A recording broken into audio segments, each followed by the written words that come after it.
Well, hello, and welcome back to my little channel. How y'all doing? A few days before Christmas, 2024. It's like we just celebrated Christmas about 4 or 5 months ago. Okay?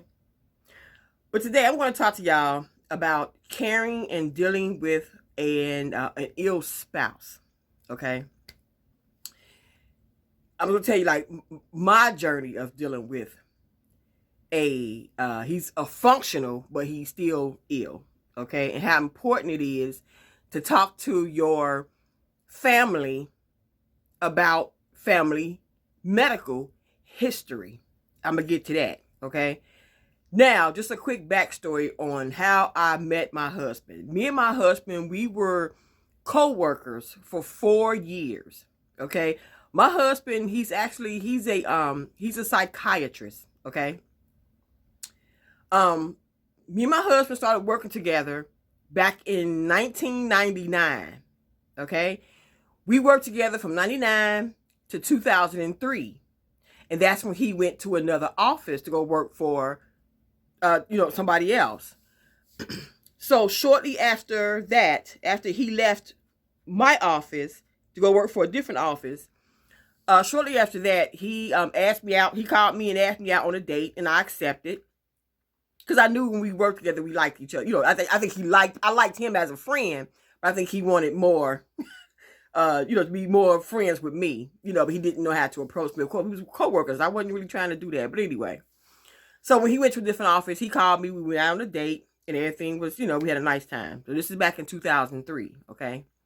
Now, we got married in 2007, okay? August of 2007. I mean, him and I became husband and wife, and beautiful wedding and everything. Now, my husband, he's been in and out of the hospital since 2012. Okay. Have blood pressure issues, things like that. Now, 2012, he was in hospital for about 6 days. And they was not going to release him until his blood pressure came down. Okay. Once his blood pressure came down, he was released actually on the day of the Super Bowl. Whatever day that was, like in 2012. I think February of 2012, whatever Sunday that was on, that's the day he was released from the hospital after a 6-day stay. Now, fast forward, he was in the hospital and had a whole bunch of appointments in between there, okay? But fast forward, now, like I said multiple times before on my channels, I went through breast cancer treatments when I was diagnosed back in, I felt a lump in 2021, January 2021. I started my chemo treatments in March of 2021. I started chemo treatments, something like that, whatever. But anyway, I went through all my treatments, whatever. My husband took me to all my treatments except for one, which is my last treatment. I had 4 Red Devil treatments, and I had 12 Taxol treatments, so 16 treatments in all. He took me to 15 treatments. The last treatment, which August the 6th, 2021, okay, on a Friday, he did not take me to that one. Now, the last treatment my husband took me on to get my chemo, my last chemo, well, my 15th chemo treatment, okay? I noticed my husband, he was like 190 pounds. He was, medium build. My husband was like 5'9", 6 feet tall, medium build. I love medium build men. So, but I noticed that I swear, like overnight, kid you not, overnight, my husband blew up, literally blew up. From his stomach all the way down to his ankles was like sausages. I mean, just huge, like elephant ankles and feet and stuff. He was trying to hide it from me, but I'm very observant, okay? In case nobody know, I notice everything. Nothing can get past me. So he tried to hide it from me by putting on, socks, pants, like hat top shoes, wearing a jacket and stuff like that. So I was at my treatment now, and I'm looking at my husband like, like what? What's that? So he kept trying to cover up. So I would question him. He would get like real defensive. No, ain't nothing wrong with me, First of all, we like almost in the summertime. Why are you wearing pants and heavy socks, thick socks and a jacket. You know, we're in June. You know, and my husband, he wears shorts, sandals. You know, we're in June and you wearing heavy socks, high top shoes, pants, and a jacket in June. So I knew something was not right. And he kept putting it off, right? So then, August 1st, it was a Sunday, I never forget. August 1st, 2021, it was early Sunday morning. He came and woke me up and said, Denise, take me to urgent care. I got up, got my clothes on, drove him to urgent care, and of course, he was admitted. I stayed at the hospital, urgent care, I stayed there with him for a few hours. Then I haven't eaten anything. I was hungry and everything, whatever. So my husband was like, go home, eat, do whatever, all this stuff. So then when I got home, the nurse had called me and told me they was going to go ahead and take him to the hospital. He was going to be admitted. So I figured that much, So like I said, he kept trying to hide his, illness from me, and I knew something was going on. So September of 2021, my husband, he started dialysis. Okay, so this year will be 3 years since he's been on dialysis. But in August of 2021, he was in the hospital for like almost 3 weeks. They kept going in his back to check things in his back or whatever. Kept taking out fluid and all this stuff in his back to check him for everything. So I asked the doctors 3 times, is it cancer or what is it? Oh no, ma'am, it's no cancer. Oh no, it's not cancer. We just trying to figure out this, that, the other. 3 times I asked the doctors. So then, once he was released from the hospital, he was weak. They went in his back like 2-3 times. He was so weak. But of course, my husband, he want to be hard-headed. He want to be so strong. You try to show me he's strong, So when I picked him up from the hospital, we went to the grocery store. I was going to bring him home and say, just make sure he was comfortable with whatever. And then I was going to go ahead and head to the grocery store. No, I go. I was like, you need to go home and lay down. You just got the hospital. No, I go. Now, let me sip this coffee before I tell this story. Oh my God. Okay. Now, we go to the grocery store. We at Kroger's. If you know what Kroger's is, I think out west it's called Smith's. We was at Kroger's grocery shopping, and so this is still the time of COVID-19. So of course they had those big like plexiglass barriers up between you and the cashier. So we get to the checkout line. I got the grocery cart, and we get to the checkout line, and my husband is here's the plexiglass. My husband doing like this. He's leaning. He's doing like this. I was like, Rob, you got the glass like that. What are you doing? And he's still leaning, and he leaned in and in. Next thing you know, pow! My husband passed out, and those floors are concrete, and he hit his head. So I'm standing over my husband, and I was like, Robert. So the person that's behind my husband, they was also down on the ground helping me. I was like, Rob, what's going on? Get up. So he gets up and he shakes it off. He said, I'm fine. I was like, you're not fine. You just passed out on the floor of Kroger's. You're not fine. So now I'm holding him up. Now they helping me pack my stuff. Now at this time they already called 911.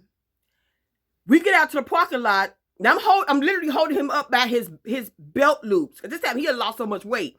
I'm holding my husband up by his belt loops, walking him out to the car. Now I see the fire trucks and the ambulance come up. He refused treatment. So now it's hot outside. We talking August, I told my husband, get in the car. I put my husband in the passenger seat, put the seatbelt, snap, pop, turn the air on high.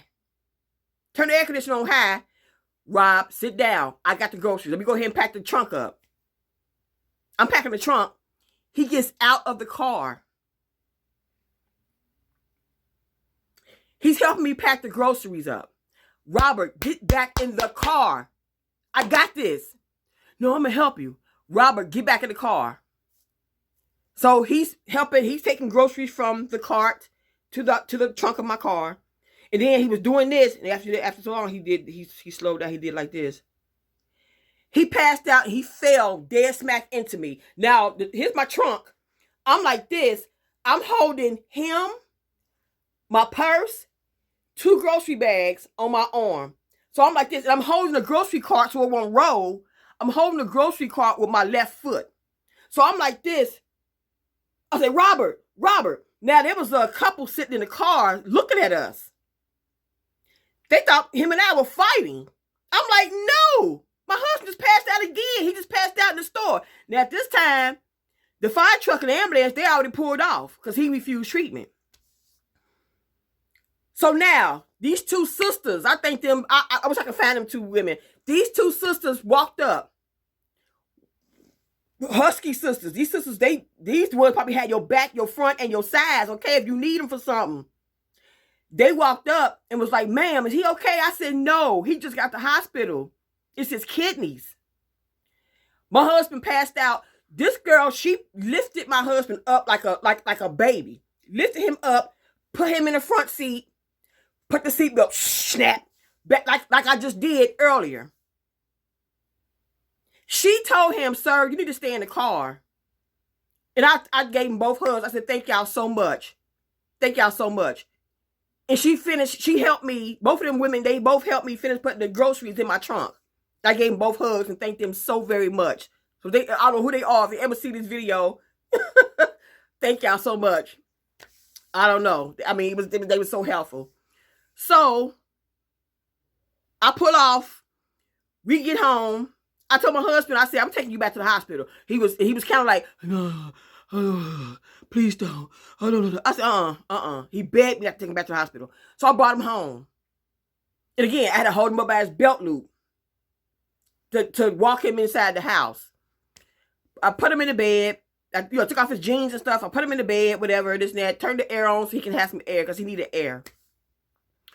So, come to find out, he had a blood cancer called multiple myeloma. When 3 doctors told me at the hospital it was not cancer, but they went it back 2 or 3 times. So, and then kidney issues. He's not diabetic or anything like that. He has something, it starts with an A. I'm going to find it. Amyloid something. It's some kind of protein. They say usually men have it. It's a kind of a protein that attacks your heart and it attacks your kidneys. They say it's usually big in men. I'm going to find a definition. I'm going to find the correct word. And I'm going to probably just post it at the bottom of this video. But yeah, it was attacking his heart, which made him blow up, and his kidneys, which also made him blow up. And then he was getting the multiple myeloma on top of all that. So he did have cancer. Back in April of this year, 2024, he had a stem cell transplant. And he had probably one of the worst chemo treatments you can ever have. So he was in the hospital. He's supposed to be in the hospital for a month, but he was in the hospital for 2 weeks. So back in April of this year. So the kidney problems came. He didn't know that his mom had kidney issues. She knew she had kidney problems since the 1970s. Never said anything. She kept it a secret since the 1970s. He could have been proactive in taking care of that if his mom told him that she had kidney issues since the 1970s. She didn't tell him that she had kidney issues until kidney issues showed up with my husband. That's why it's very important to talk about family medical issues. His mom, and like my mom, come from that generation. I don't want to buy my business. They ain't got nothing about me. Yes, we do. We have to know this stuff. If cancer runs in your family, liver issues, kidney issues, eye problems, heart problems, breast whatever, we need to know what's going on in the family so we can be proactive in preventing that type of shit. My husband never knew. My husband was born in the 1960s. So she knew she had kidney problems since the 1970s, and she never said nothing to none of her kids. She has 3 kids, and she never said nothing to none of them. Okay? So my husband would have been proactive in knowing, Like, okay, let me go ahead and get my kidneys checked out or whatever, this and that, since my mom had an issue. Okay? It's just that simple. Just say, okay, yeah, this runs in our family, or that runs in our family, or yeah, we have this, whatever, at a certain age, or we can get that at a certain age, whatever. There's nothing wrong. It's not being in your business. It's the proper and the right thing to do. Is to talk to your family about medical history. Okay? But like I said, when I had the breast cancer, cancer does not run in my family. But I know how I got the breast cancer from using a damn yard spray that blew in my face. Okay? Yeah. But just be mindful of history. Tell your family that heart problems, okay? It can be oral cancers. It can be like I said, kidney issues, any type of weird issues. Let your family know, no matter how minor it may sound.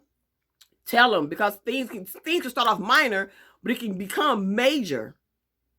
You know. So my husband, when I first checked him to the hospital back in 2012, he came and pulled me out the shower. We got to go to the hospital. We got to go to the emergency room. I was on my way to work that morning, and he come busting in the bathroom, holding his head like this. I'm jumping like, what's going on? You got to take me to the hospital. That was in 2012. When we got to the hospital, to the emergency room, his blood pressure was 212 over 117. I ain't lying making that shit. 212 over 117 was his blood pressure. So that's why he was in the hospital for 6 days. And that's why he's been on high blood pressure pills since 2012. So for 12 years now, going into 13 years, he has to pop high blood pressure pills every day for the rest of his life. You know? And also taking care of a spouse. And if I said, I got to take off work to take him to his appointments and stuff like that. And then soon, hopefully, in 2025, he is going to have a kidney transplant. So I got to be off work for that too. You know, to make sure that he's okay. Now, he pissed me off because he can be mean sometimes. Nothing I did or said. I can ask him how you doing. Fine, why? Motherfucker, don't snap at me. Shit, I didn't do it. Trust me, I didn't do this to you. Okay? You know, he could be snappy. He could be sloppy. He's not mindful because I'm constantly cleaning up after him. You know, I asked him to do simple things. Because I know when he comes from dialysis, he's tired. And sometimes he's okay. Sometimes he can come from dialysis and go straight to the grocery store and be okay. And like I said, he come in from the garage, and I got 13 steps from the garage coming up to the kitchen. Sometimes I hear him run up the steps, boom, boom, boom, boom, boom, boom. I'm like, okay, you all right? Sometimes I hear boom, boom, boom. And I'm like, okay, he tired. You know. So, you know, I'm mindful of how he feels and what's going on with him, but I feel he'll say stuff and do stuff that will piss me off to a point I literally have to go off on the man. And I hate to do that, but I have to go off on him. You know, I feel if you can sit and play video games and you can go out shopping and all this kind of stuff, you can stay at this kitchen sink and wash out your own damn dishes. You know? You're not destitute or so jacked up that you can't do nothing. Still got a household to run. You know what I'm saying? We still got bills to pay. Ain't nobody living free over this mofo. You know what I'm saying? But as a wife, I take care of business on my end. I posted a video a few weeks ago on caring for an elderly parent, which is my mother, who had an ischemic stroke back in 2010. She lives by herself, but she's in a nice big apartment where all the neighbors, they all check on each other. So she lives like by herself, but not by herself. You know what I'm saying? Like I was with her yesterday. We took her to Macy's and, you know, took her shopping, and we went grocery shopping and all that stuff right there. You know what I'm saying? We always had fun with my mother, but sometimes she could be difficult too. Hard-headed. Very. And I understand things happen to us that we're not familiar with. It's like we have a whole new body that we're trapped in, this sick body that we're trapped in that we don't want a part of. We just pray we get better.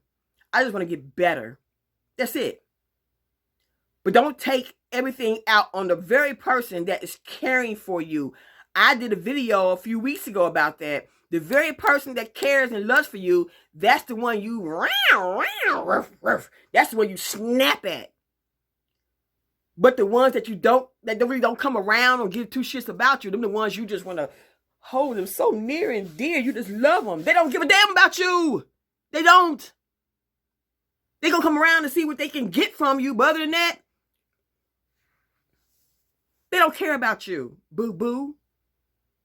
The person that's loving you, helping you through these hard, rough times, the ones that's there to make sure all your bills is paid, you got all your medicine, that's the one you need to hold near and dear to you, honey, because the one that don't come around, the one that come around probably just, probably call you every blue moon to see if you could do something for them.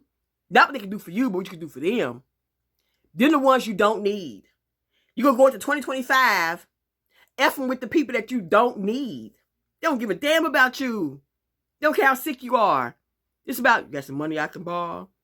I need a place to lay my head tonight. Can I borrow this? Can I have this? Can you got this? Can I have something to eat? I got that kind of shit. But the very person that's doing the most for you are the ones that you just cut down. Stop it. That's the one you're supposed to be really loving on. Because if it wasn't for that person or persons, you'll be screwed. You'll be very screwed. Okay? So, I'm just saying, if your family went through some hard times, medically, let them know. Let me sip this coffee right quick. It's a horrible feeling going through life, not knowing your family medical history. Okay? I just think if my husband was knew of his family history, I think he would have been more active in getting care for his kidneys and stuff like that. So now he had to see multiple doctors a month. Multiple. I got so many nurses and doctors calling my house. It's ridiculous. You know what I'm saying? So many of them. Yeah, this is a lot of work. It's a lot of work. And I still got to take care of myself. You still got to care for yourself. Because if you don't care for yourself, who's going to be there to care for you? Yeah. But like I said, excuse me, I got this little tickle in my neck. But, like I said, my husband, hopefully to God, he will have this kidney transplant, so he don't have to go through dialysis anymore. I think kidney transplants takes about 3 months for recovery. He was off for 2 months when he had the multiple myeloma, the stem cell transplant. He was off work for 2 months. And like I said, I got to take off work, taking to all his appointments and stuff like that. So it's a lot of work to care for anybody, but especially, like I say, a parent and a spouse, even a child, you know what I'm saying? But I'm a true believer. Like I say, I always ask God, just get me through it. Make sure my mother, my husband, everybody get through their illnesses. Like he put me through that breast cancer in 2021. I believe I put in the leg work, and God would take care of everything else. That's exactly how I look at it. He would take care of everything else. Because it's a lot of work. A lot of work. So, but it doesn't stop me from still having fun, living my life, doing what I have to do. Like I said, my husband was there for me when I went through my breast cancer treatment. Like I said, he took me to all my treatments except for that last one. And the last one, my mom and my daughter came with me. Like I said, that was August 6, 2021. And after that, we went shopping. I was good, okay? we went shopping. Yeah. But my husband has been on dialysis for 3 years now, since September of 2021.